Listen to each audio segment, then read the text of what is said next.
Hi everyone, it's Kim Dellow here with another art walkthrough video.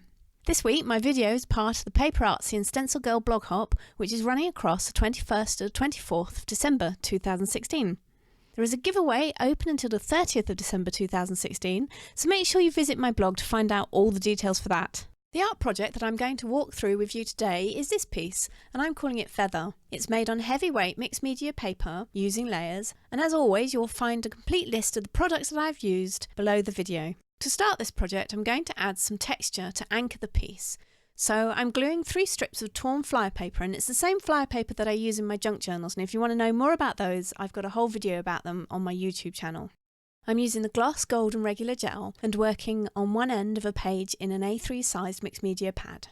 Once the gel was completely dry, I then moved on to adding my first colour, which was the PaperArtsy Chocolate Pudding Fresco Finish paint. At this point, I wasn't really sure what I wanted the final project to look like, but I did know that I wanted it to be built upon a dark base. I'm using a plastic card to apply the paint, as I just like the effect that gives. Once the chocolate pudding layer was dry, I then went on to spread some vanilla over the top, and I varied the thickness so you have some of the chocolate pudding just peeking through that vanilla layer. Whilst the vanilla layer was still wet, I then went in and used the StencilGirl Loopy ladder stencil to add some texture. And I've done it in 2 ways. One way is by pressing the stencil into that wet area so that it will lift off some of that paint. And the other way is just by adding some paint through the stencil.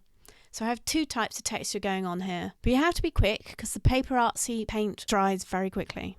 Whilst I waited for that layer to dry, I spread out some china and blueberry paint onto a palette with a brayer, as now I want to do some stencil printing.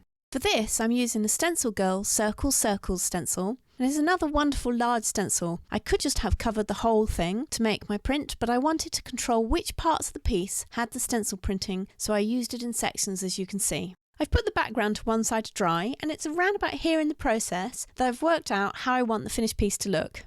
So next I'm going to work on the focal point of this piece, and I'm using the StencilGirl Classic Feather and Imaginary Bird Feather stencils to add texture to more flyer pages, and I'm using the PaperArtsy Coral, London Bus and Vanilla paints. Once the paint was completely dry, I then stamped some of my flowers from set 3 in my PaperArtsy stamp range and cut them out.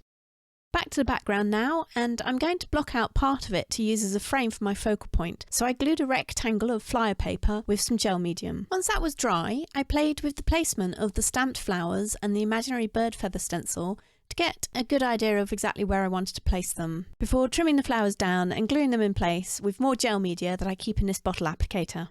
Only one more thing to do now, and that is to add the StencilGirl Imaginary Bird Feather image to the focal point, and I'm using that image as a ground for the flowers, so they're anchored in place in the piece and not just floating around freely. To do this I want something striking and bold, so I'm going to use a fine nib drawing pen to go around the inside and the outside of the stencil, and then I'm going to fill it in with a paint pen.